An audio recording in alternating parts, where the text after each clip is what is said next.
বললেন জুমার নামাজের 15টা সুন্নত মুখস্থ রাখতে হবে। 1 নাম্বার সুন্নত ফজরের সালাত জামাতে পড়তে হবে। 2 নাম্বার ওয়াক মিসওয়াক করা, মাতফারাতুন লিল ফাম মারদাতুন লির রাব। মিসওয়াক করলে দাঁত পরিষ্কার থাকে, আল্লাহ খুশি হয়ে যায়। বিশ্বনবী বলেছেন যদি আমার উম্মতের জন্য কষ্ট না হতো প্রত্যেক নামাজের আগে মিসওয়াক করা আমি ফরজ করে দিতাম। সুবহানাল্লাহ। মিসওয়াক ছিল বিশ্বনবীর জীবনের শেষ আমল। এই মিসওয়াক করে বিশ্বনবী শেষ নিঃশ্বাস ত্যাগ করেছেন। আপনার নবী আমার নবী ওনার জীবনের সর্বশেষ আমল ছিল কি? সুবহানাল্লাহ কইবেন না? বিশ্বনবী জাইতুনের ডাল দিয়ে মিসওয়াক করতেন। বিশ্বনবী বলতেন নি'মা সিওয়াকি আয-যাইতুন ফাইন্নাহু সিওয়াকি ওয়া সিওয়াকুল আম্বিয়া মিন ক্বাবলি। জাইতুনের ডালের মিসওয়াক কতই না ভালো, কারণ এটা দিয়ে আমিও মিসওয়াক করি, আমার আগে সব নবীরা জাইতুনের ডাল দিয়ে মিসওয়াক করেছে। সুবহানাল্লাহ। 3 নাম্বার হচ্ছে দুহুন, তেল মালিশ করবেন। বিশ্বনবী জাইতুনের তেল দাড়িতে চুলে আর গায়ে দিতেন। বিশ্বনবী বলতেন ওয়াদাহিনু ফাইন্না ফিত তাদহিনে বারাকাত। তেল খাও, তেল দাও, তেল মালিশ করো, তেলের ভেতরে আল্লাহ বরকত ঢুকাইয়া দিছে। তেল দিবেন তো? 4 নম্বরে আত্তিব, জুমার দিনে সুগন্ধি লাগিয়ে যাওয়া সুন্নাত। লাগাবেন? লাগাতে রাজি আছেন?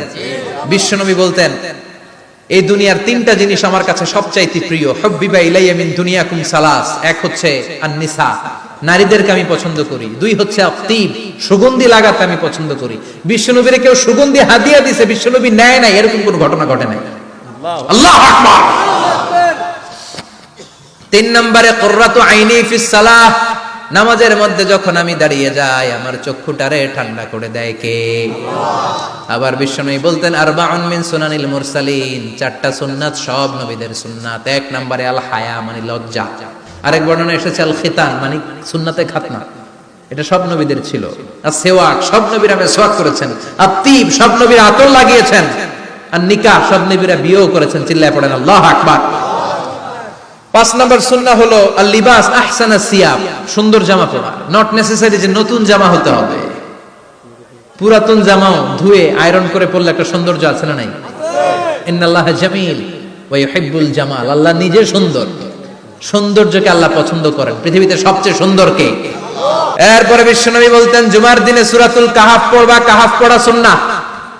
সূরাতুল কাহাফ পড়তে রাজি আছেন? আগামীকাল রাজি আছেন তো? 18 নম্বর সূরা, কোরআনের একেবারে মাঝখানের সূরা। আলহামদুলিল্লাহিল্লাযী আনজালা আলা আবদিহিল কিতাবা ওয়া লাম ইয়াজআল লাহু ইওয়াজা। এই আয়াত দিয়ে শুরু হয়েছে, শেষ করা হয়েছে ফামান কানা ইয়ারজু লিকা রাব্বিহি ফালইয়ামাল আমালান সালিহা ওয়া লা কথা কন। ওয়ালিয়াতালাত্তাফ একটা শব্দ আছে সূরা কাহাফের মাঝখানে। কোরআনের সব জায়গায় এক ফন্টে আয়াতগুলো লেখা, কিন্তু ওয়ালিয়াতালাত্তাফ মোটা করে লেখা আছে না? ডবল ফন্টে লেখা, মোটা, কারণ এটা কোরআনের একেবারে মাঝখানে অবস্থিত এই শব্দটা ওয়ালিয়াতালাত্তাফ। এর আগে যত শব্দ এর পরে তত শব্দ, এর আগে যত কোরআনের অক্ষর এর পরে তত অক্ষর। সুবহানাল্লাহ বাড়িতে গিয়া সুবহানাল্লাহ। বিশ্বনবী বললেন সূরাতুল কাহাফ যে তেলাওয়াত করবে ইয়াকুনু লাহু নূর। এই সূরাতুল কাহাফ কিয়ামতের দিন তার সামনে বিশাল একটা আলো হয়ে আসবে। এই আলো দিয়ে পুলসিরাত পার হয়ে ওই বান্দা জান্নাতের ভেতরে ঢুকে যাবে। আবার বিশ্বনবী বলেন যারা সূরাতুল কাহাফের প্রথম 10 আয়াত তেলাওয়াত করবে জুমার দিন, শেষের 10 আয়াত যারা জুমার দিন তেলাওয়াত করবে দাজ্জালের ফিতনা থেকে তাদেরকে মুক্ত রাখবে কে? আল্লাহ। সুবহানাল্লাহ পড়বেন না? সুবহানাল্লাহ। কালকে সূরাতুল কাহাফ দিয়ে সকাল শুরু করতে রাজি আছেন? সবাই রাজি? এরপর আত-তাবকির ইলাল মসজিদ, মসজিদে আগে আগে যাওয়া সুন্নাত। আগে যিনি যাবে উনি কি পাবে?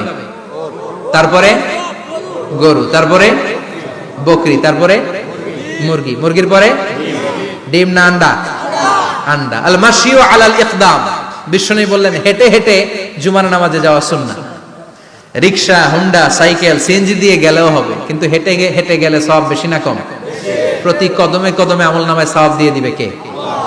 এরপরে বিশ্বনবী বললেন আদামু তাখাত্তি রিকাবান নাস, মানুষের ঘাড় ডিঙ্গিয়ে সামনে না যাওয়া সুন্নাহ। অনেকে জুমার দিন আসে সবার শেষে বসতে চায় সামনে, এরকম ডাকাইত আছে না নাই? আছে। রাজা মেহারে নাই? আছে।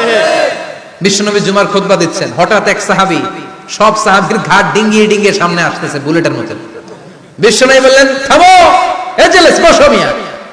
ফাকাদ আযাইতা ওয়া আনাইতা, আসছো দেরি করে আবার মুসল্লিদেরকে কষ্ট দিচ্ছ। যেখানে জায়গা পাবেন ওইখানে বসবেন। মানুষের ঘাড় ডিঙ্গিয়ে সামনের কাতারে যাওয়া এটা ঠিক না। এজন্য জুমার দিন আগে আগে আসার চেষ্টা করবেন। রাজি আছেন তো? এরপরে বিশ্বনবী বললেন দুখুলুল মসজিদ রাকাতাইন, জুমার নামাজের দিন মসজিদে ঢোকার পরে 2 রাকাত পড়া সুন্নাত। কয় রাকাত? 2 রাকাত। রাজি আছেন? কবলাল জুমা বাদাল জুমা, অনেকে প্রশ্ন করে বাদাল জুমা 4 রাকাত, মসজিদে পড়লে 4, ঘরে পড়লে 2, কিন্তু কবলাল জুমা সুনির্ধারিত নয়, অনির্ধারিত। মা কদ খুদ্দিরা লাক, যত আপনার তৌফিকে কুলায় 2 রাকাত করে করে 2, 4, 6 ইমাম সাহেব খুতবা দেওয়ার আগ পর্যন্ত আপনি যদি আধা ঘন্টা আগে যান আপনি 10 রাকাত পড়তে পারবেন। চিল্লায় বলেন ঠিক কিনা? এরপরে বিশ্বনবী বলেন ইনসাত, চুপ থেকে খুতবা শুনবা। জুমার খুতবার সময় কথা বলা যাবে নাকি? কথা কম। বিশ্বনবী বললেন তোমার সামনে কেউ কথা বলতেছে, তুমি যদি বলো চুপ করো, এটাও তুমি খারাপ কাজ করছো। চুপ করো তোমার কইতে কইছে কি? চুপ করো বলে তুমি আরেকটা বেজাল লাগাইছো। চিল্লায় বলেন ঠিক কিনা? তাহলে জুমার নামাজে কথা বলা যাবে না, কেউ কথা বললে চুপ করো এই কথাটাও বলতে বিশ্বনবী নিষেধ করেছেন। চিল্লায় বলেন ঠিক কিনা? এরপরে মজার একটা কথা বিশ্বনবী বলেছেন, জুমার নামাজ পড়তে যে যদি কারো ঘুম আসে জায়গা চেঞ্জ করে বসো। জুমার নামাজ পড়তে যায় ঘুমান না, এরকম কে কে আছেন আল্লাহর ওলি? হাত তোলেন। হাত তুলতে পারবেন? আমিও তুলতে পারবো না, আমি কত ঘুমাইছি। জুমার খুতবা শুনতে গেলে ঘুমাস, কারণ রহমত নাজিল করে কে? আল্লাহ। পুরো মসজিদের ডানে বায়ে রহমতে ঠাসা, খালি ঘুম আর ঘুম। আছে না নাই? আছে। ঘুম আসলে কি করবেন? উঠে যাবেন, উঠে জায়গা চেঞ্জ করবেন, পানির ঝাপটা দিবেন, ঘুম দূর করে দিবে কে? আল্লাহ। এরপরে বিশ্বনবী বললেন জুমার দিন দোয়া করলে কবুল হয়। এমন একটা সময় আছে জুমার দিনে, ওই সময়ে যদি বান্দা আল্লাহর কাছে কিছু চায় সেটা না দিয়ে খালি হাতে আল্লাহ বান্দারে ফিরায়া দেয় না। সেটা কখন?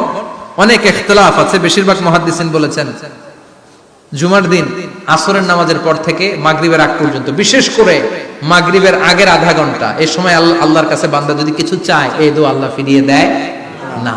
এই 15টা সুন্নাত কালকে আমল করা যাবে তো? সবাই রাজি?